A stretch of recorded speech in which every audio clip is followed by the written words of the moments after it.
जय बोलो देवादिदेव 1008 श्री भगवान महावीर स्वामी की जय जय जय। अहिंसा परमो धर्म की जय जय जय। परम पूज आचार्य गुरुवर श्री विद्यासागर जी महाराज की जय जय जय। परम पूज्य महामना प्रमासागर जी महाराज की, परम पूज्य सागर जी महाराज की।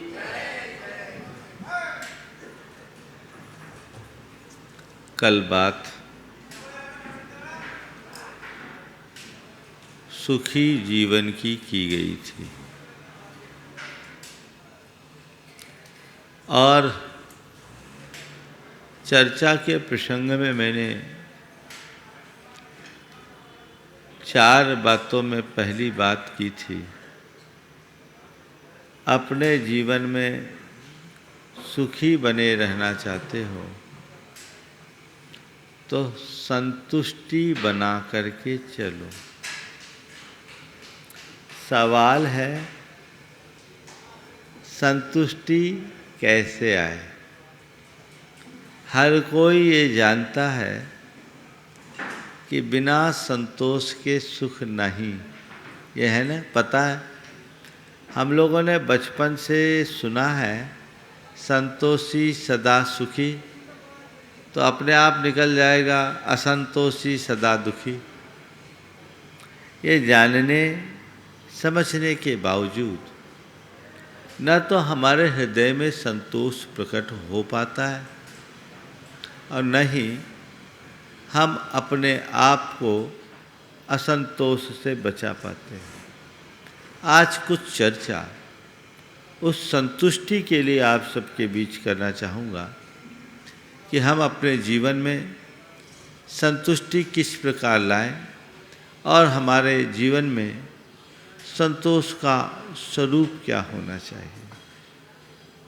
सबसे पहले हम देखें कि हमारा मन असंतुष्ट किन कारणों से होता है।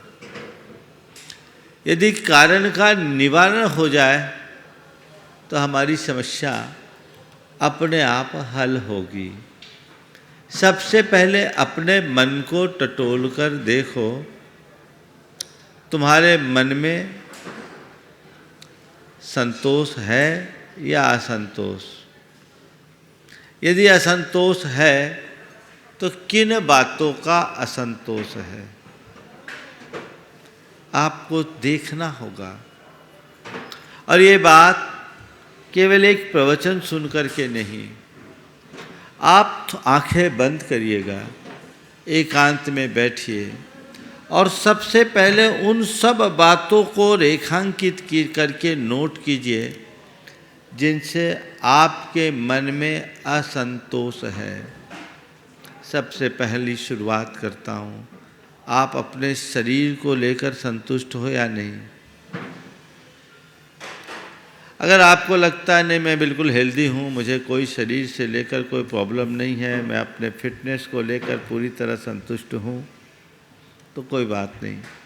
अगर आपको लगता है कि नहीं मैं बीमार हूँ, मैं पूरी तरह फिट नहीं हूँ, मैं औरों की तरह काम नहीं कर पाता हूँ, तो नोट करिए कि मेरे असंतुष्टि की वजह मेरा स्वास्थ्य है। आप अपने रूप को देख करके संतुष्ट हो या नहीं।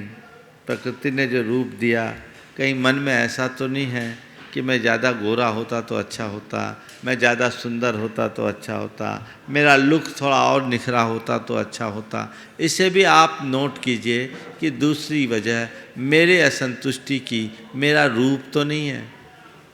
तीसरी बात जो हमारे असंतुष्टि का है, मैं अपने परिवार और पारिवारिक संबंधों को लेकर के संतुष्ट हूँ या नहीं। कहीं ऐसा तो नहीं है कि मेरे मन में मेरे परिवारजनों के प्रति कुछ शिकायतें हों, माँ बाप के प्रति शिकायत हो, भाई बंधुओं के साथ शिकायत हो, पति पत्नी का एक दूसरे के साथ शिकायत हो, संतान के प्रति शिकायत हो। अगर ये है तो देखो मेरे संबंधियों के प्रति कोई शिकायत का भाव तो नहीं है, वहाँ मैं असंतुष्ट तो नहीं हूँ। ये तीसरे क्रम। और चौथी चीज़ें हैं कि अपनी परिस्थितियों को देखो। तुम जिस परिस्थिति में जी रहे हो उन परिस्थितियों में तुम्हें कोई शिकायत तो नहीं, तुम्हें ऐसा तो नहीं लगता कि कोई कमी है, किसी तरह की परेशानी है, कोई विषमता है, कोई विपत्ति है, कोई बीमारी है, कोई वियोग है, कुछ तो नहीं है, इस वजह से तो असंतुष्टि मन में नहीं है।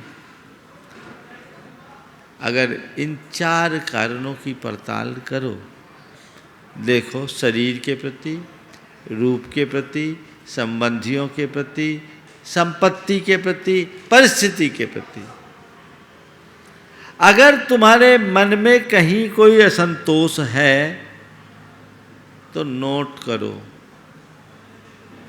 और उसकी गहराई में उतरो। जब आप विश्लेषण करोगे तो आप पाओगे कि जिनके कारण मैं असंतुष्ट हूं वहां असंतोष रखने जैसा कुछ है ही नहीं। उसकी वजह कुछ और है, मैंने मान रखा है कि इसकी वजह से मैं असंतुष्ट हूं। असंतोष की वजह कुछ और है और वही मैं आज आपको बताने जा रहा हूं। 4 कारणों से मनुष्य के मन में असंतोष होता है। सबसे पहला कारण अभावोन्मुखी दृष्टि। क्या कारण बताया? अभावोन्मुखी दृष्टि।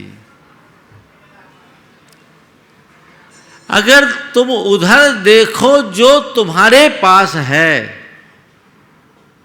तो तुम्हें कोई शिकायत नहीं होगी, लेकिन उधर देखोगे जो औरों के पास है तो सिवाय शिकायत के और कुछ भी नहीं बचेगा। तुम्हें लगता है कि मेरा शरीर फिट नहीं है इसलिए मैं दुखी हूं,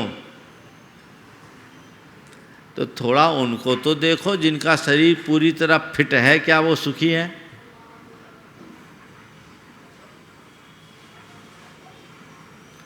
दूसरी बात, तुम देख रहे हो कि मेरा शरीर अनफिट है, पर थोड़ा अपनी दृष्टि प्रसार कर देखो तो अस्पतालों में बहुत लोग पड़े हैं, तुम कम से कम चल फिर रहे हो, बोल बता रहे हो, अपना काम कर रहे हो, स्वाश्रित हो, पर निर्भर नहीं हूँ। माना कि तुम्हारे लिए थोड़ी बीमारी है, तुम्हारे लिए कोई पीड़ा है, तुम्हारे लिए कोई दर्द है, तुम्हारे सामने कोई परेशानी है, लेकिन औरों की तुलना में तब तुम तो फिट हो, फिर तुम बीमार कैसे?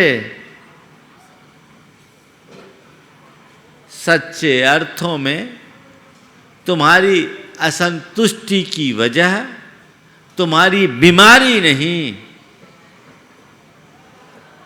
तुम्हारे मन की दुर्बलता है।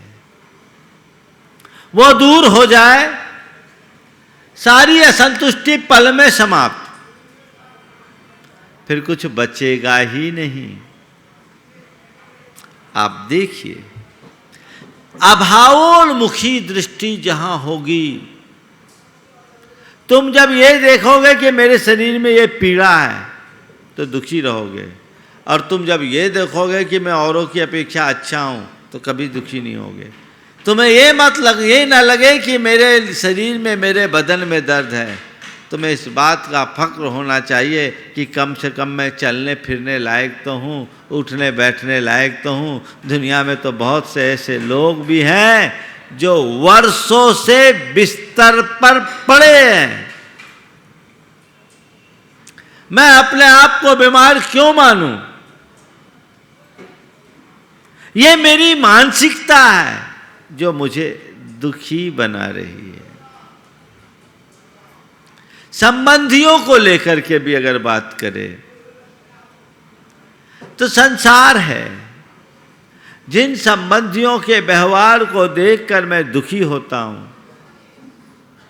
यदि उनके प्रति मैं सकारात्मक हो जाऊं, थोड़ा सा सकारात्मक हो जाऊं, तो वहां मुझे दुख जैसा कुछ घटेगा ही नहीं, प्रतीति ही नहीं होगा, मेरे मन में संतुष्टि होगी। मुझे लगता है कि आज मेरे संबंधी मेरे अनुकूल नहीं है इसलिए दुखी हैं, इसकी जगह ये क्यों नहीं सोचते कि दुनिया में बहुत से ऐसे जिनका कोई सगा संबंधी ही नहीं है, अनाथ व्यक्ति भी इस दुनिया में आनंद से जी लेता है। कम से कम मैं अनाथों में तो शामिल नहीं हूँ, मेरे ऊपर किसी का हाथ तो है, मेरे साथ किसी का साथ तो है।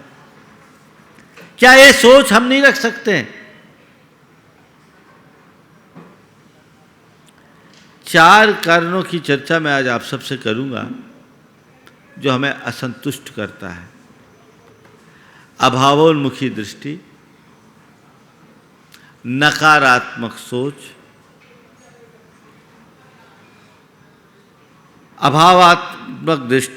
अभावोन्मुखी दृष्टि, नकारात्मक सोच, यथार्थ की अनदेखी और तृष्णा और लालसा से लगाव या असंयम बहुल वृत्ति।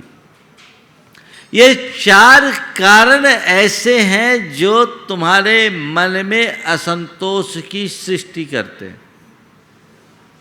यदि इनका निवारण कर दो तो तुम्हें कभी भी दुख नहीं होगा। अभावोन्मुखी कमी दिखेगी, मेरे पास ये कमी है, मेरे पास वो कमी है। किसी भी व्यक्ति से पूछो, भैया तुम्हारा क्या हाल है? बाकी सब कुछ तो है, लेकिन ये लेकिन है ना, ये लेकिन ही उलझाता है, बुरी तरह उलझा देता है। तो हमारी दृष्टि बदलनी चाहिए। जो मेरे पास है मैं उसे देखूं, मैं उसे कभी ना देखूं जो औरों के पास है।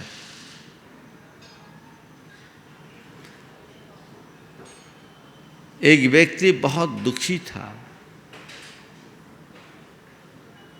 सुसाइड करने की मानसिकता आ गई। मैं बर्बाद हो गया, मेरे पास कुछ भी नहीं बचा, अब मैं क्या करूं? मेरे पास आया, मैंने उसे मोटिवेट किया, संबोधा। फिर मैंने उससे कहा कि भाई तुम बोलते हो मेरा सब कुछ लुट गया, मेरे पास कुछ नहीं है। तुमसे मैं एक सवाल करता हूँ, अगर कोई व्यक्ति तुम्हारी 2 आंखों में से एक आंख चाहे तो तुम दे दोगे? पता है आंखों की कीमत? बोले लाखों की है। दोगे? बोले महाराज कैसे दूंगा? हमें चलो तुम्हारे पास 2 किडनी है, 1 किडनी कोई मांग ले तो लाखों रुपए मिल जाएंगे। मिल तो सकते, दोगे? पर महाराज वो तो जान से खिलवाड़ है। तब मैंने उससे कहा, देख अभी तू कह रहा था मेरे पास कुछ नहीं है और अपने जीवन से भागना चाह रहा था, अभी मैंने केवल तेरे शरीर के 2 आर्गन की बात की, वो लाखों की है। तो सोच, तेरा जीवन करोड़ों से भी मूल्यवान है, अपने आप को खाली क्यों समझ रहा है? इसको क्यों नहीं देख रहे हो? और जीवन है तो करोड़ों पालोगे। मन में संतोष जगाओ, जीवन में वैसा भाव जगाओ, जो तुम्हारे पास है उसे देखो, उस तरफ कतई मत झांको जो तुम्हारे पास नहीं है। यदि ऐसी दृष्टि अंतर मन में जागृत होती है तो जीवन की दिशा और दशा सब बदल जाती है। अपने अंतरंग में वो बदलाव होना चाहिए जिससे हम अपने जीवन में वह सब कुछ घटित कर सके जिसके हम हकदार हैं। किसी के पास करोड़ों हो तो भी उसे कम लगेंगे। जो लोग ये सोचते हैं कि मेरे पास चीज़ों का अभाव है इसलिए मैं दुखी हूँ, मैं कहता हूँ ये बात ठीक नहीं। यदि ऐसी सोच है और ऐसी धारणा है कि जिसके पास अभाव है वो दुखी है, सद्भाव है वो सुखी है, तो जिनके पास सद्भाव उन सबको सुखी दिखना चाहिए, और जिनके पास अभाव उनको सब चीज़ों का दुख होना चाहिए। और यदि ऐसा मान ले तो जो जितना पैसा वाला वो उतना सुखी, जिसके पास जितना अधिक सद्भाव वो उतना सुखी, और जिनके पास जितना अभाव उतना दुखी। और अभावों को देखोगे तो सबसे ज़्यादा अभाव यहाँ उपस्थितों में किसके पास है ना? हमारे पास क्या है बोलो? तुम जिनके अभाव में दुखी होते हो, अगर तुलनात्मक रूप से देखो तो उस दृष्टि से देखो तो मेरे पास तो कुछ भी नहीं है, न धन है, न परिवार है, न संबंधी है, न घर है, न मकान है, न संपत्ति है। क्या है? क्या है बोलो? हाँ, क्या है? ये पिच्छी और कमंडल, और ये भी तुम्हें चाहिए सो देने को तैयार हो। क्या हो गया? क्या है? ये बताओ, हमारे पास अभाव दिखता है कि नहीं दिखता आपको? हाँ, नहीं दिखता? क्या दिख रहा है तुम्हारे, मुझे, मेरे पास क्या दिख रहा है तुम्हारे लिए? हाँ, सब कुछ है। तो फिर एक काम करो, अपना बहुत कुछ छोड़ कर मेरा सब कुछ ले लो, तुम भी सब कुछ पा जाओगे। ये बहुत कुछ के चक्कर में क्यों फंसे हो? सब कुछ को पाओ। तुम्हें लगता है कि सब कुछ, पर देखा जाए तो मेरे पास ना कुछ है, कुछ भी तो नहीं है। क्या है? ध्यान रखना, ये सत्य है कि मेरे पास चीजों का अभाव है, पर ये अभाव मुझे दुखी नहीं करता।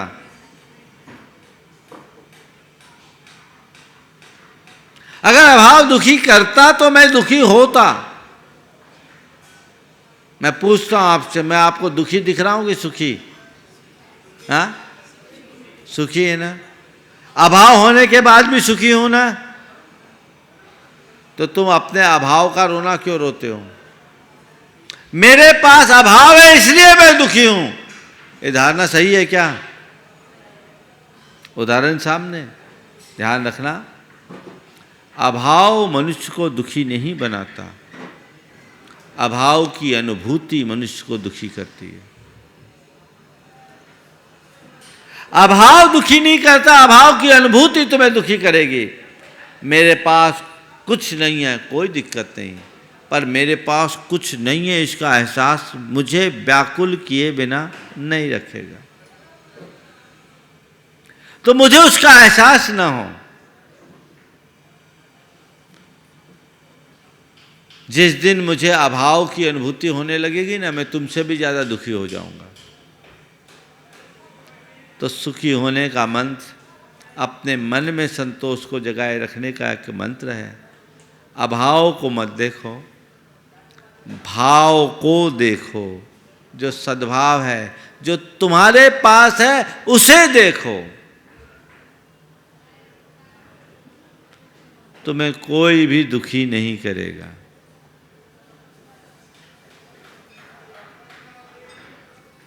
सोच को बदलो।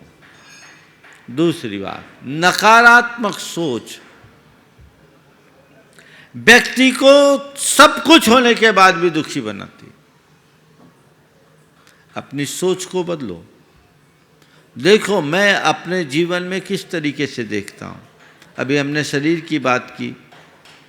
अस्वस्थ अपने आप को महसूस करोगे अगर नेगेटिव होगे तो, पॉजिटिव तो औरों से अच्छा हूं। परिवार में अगर कुछ खटपट है तो भी सोचोगे औरों से अच्छा हूं।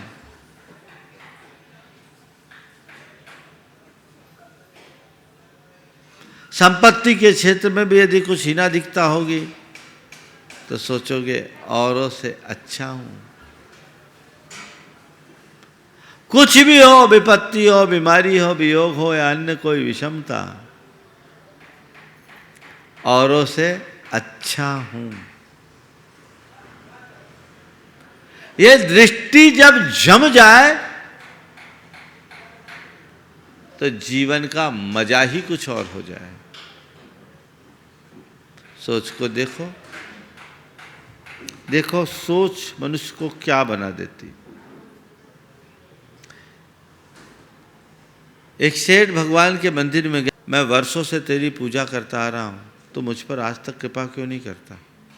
मुझ पर आज तक कृपा क्यों नहीं की?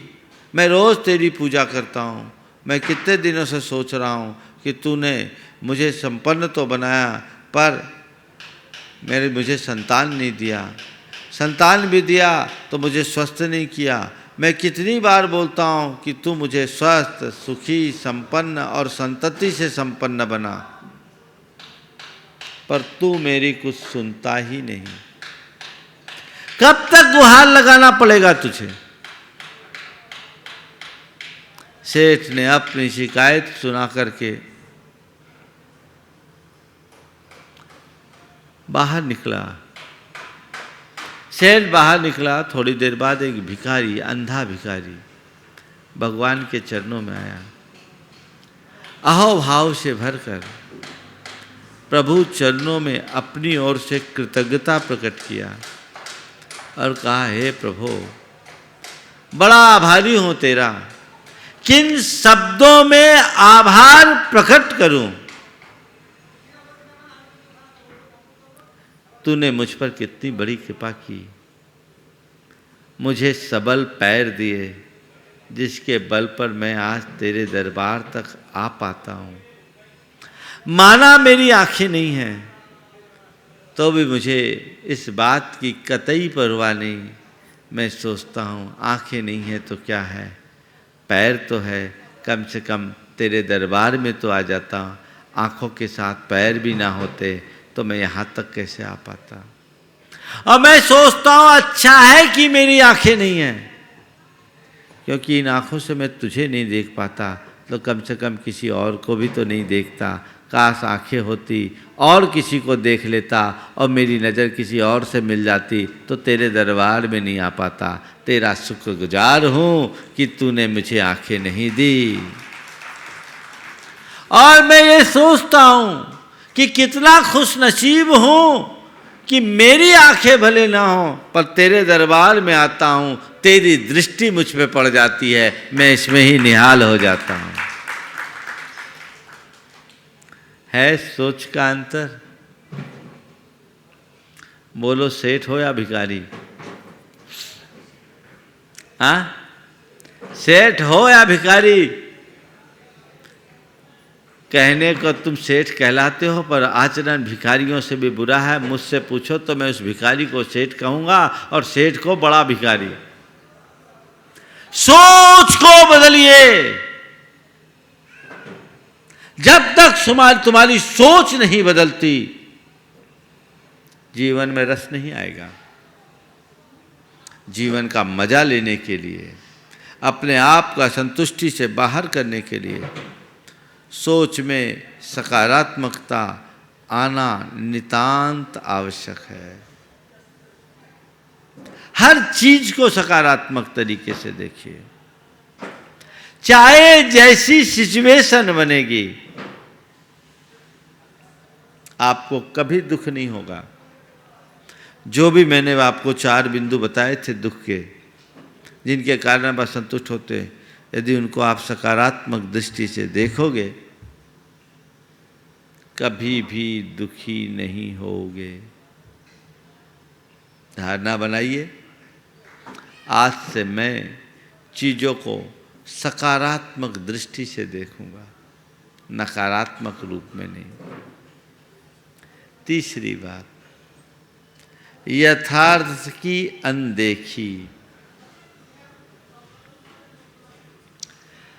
लोग सोचते हैं कि जो मैं चाहूं वह हो। यही सोचते हो ना? दुनिया में आज तक किसी के साथ ऐसा हुआ कि उसने जो चाहा वो हुआ? किसी का? अरे हम तुम की बात जाने दो, चक्रवर्ती भी ऐसा नहीं कर पाए।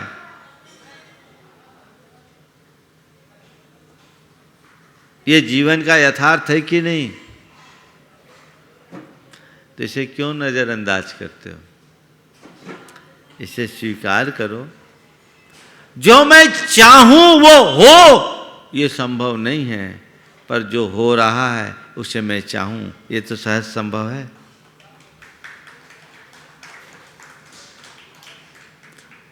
सुखी होने के लिए क्या करना है? मैं जो चाहूं वो हो या ना हो, जो होए उसे मुझे चाहना है, क्योंकि मैं यथार्थ का विश्वासी हूँ। संसार में जितने भी संयोग हैं वे महज संयोग हैं, जिन पर मेरा नियंत्रण नहीं। वे कर्मायत्त है, कर्म से नियंत्रित है, अन्य निमित्तों से नियंत्रित है। हर व्यक्ति को अपने अपने पुण्य और पाप के अनुरूप परिणाम भुगतने पड़ते हैं। मेरा भी जो पुण्य पाप है मुझे भोगना है, मेरा कर्म मुझे भोगना है। ये समझ जब तक नहीं आएगी असंतोष से नहीं बचोगी।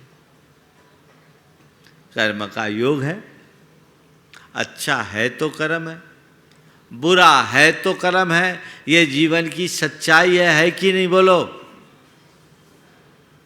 है ना? तो कर्म है, स्वीकार करो, स्वीकार करो। कर्म सिद्धांत पर विश्वास करो। जीवन के यथार्थ को स्वीकारने में आखिर संकोच कैसा?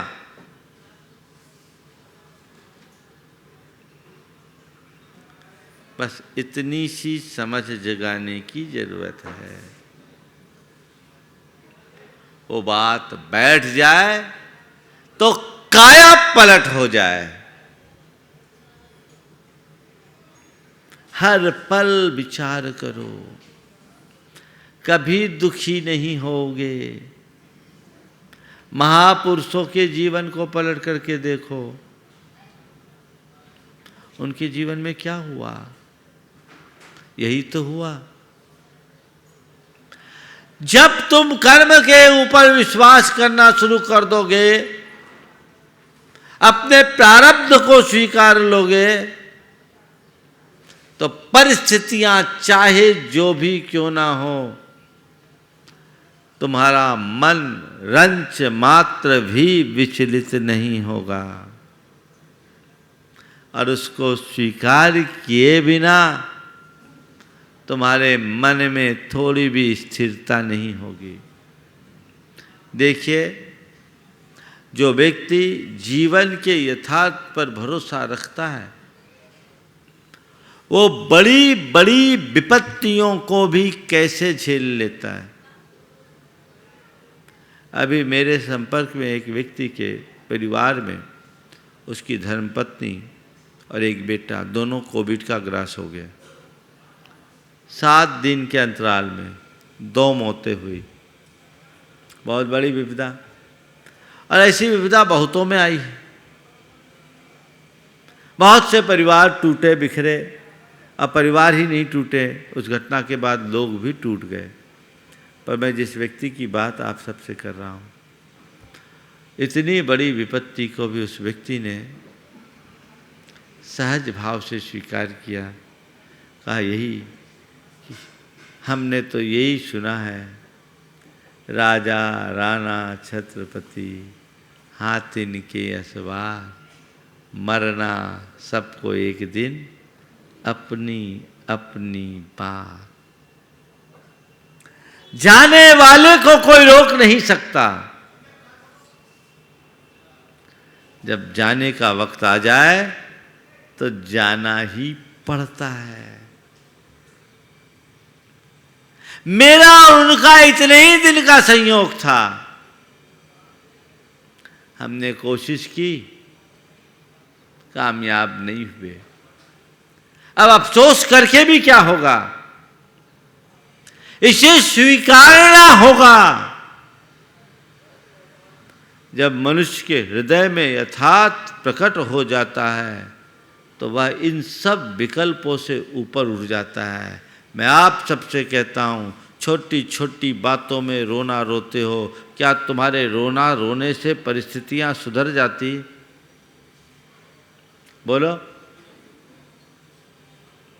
परिस्थिति सुधरती है, अरे मेरी खराब परिस्थिति है, ध्यान रखना परिस्थिति तुम्हारे हाथ में नहीं, मनस्थिति तुम्हारी है, तुम्हारे हाथ में है। तुम परिस्थितियों में नियंत्रण नहीं रख सकते, मनस्थिति को नियंत्रित कर दो, सब ठीक हो जाएगा। यथार्थ का बोध हमारी मनस्थिति को बदलता है और उस मनस्थिति में हम चाहे जैसा, चाहे जो कुछ भी घट जाए, अपने आप को स्थिर बनाए रखने में समर्थ हो जाते हैं। दृष्टिकोण बदलिए। अगर मैं अमीर हूं तो भी ये कर्म का योग है और गरीब हूं तो भी। आज मेरे साथ अनुकूलता है तो भी और प्रतिकूलता है तो भी। ये तो खेल है कर्म का,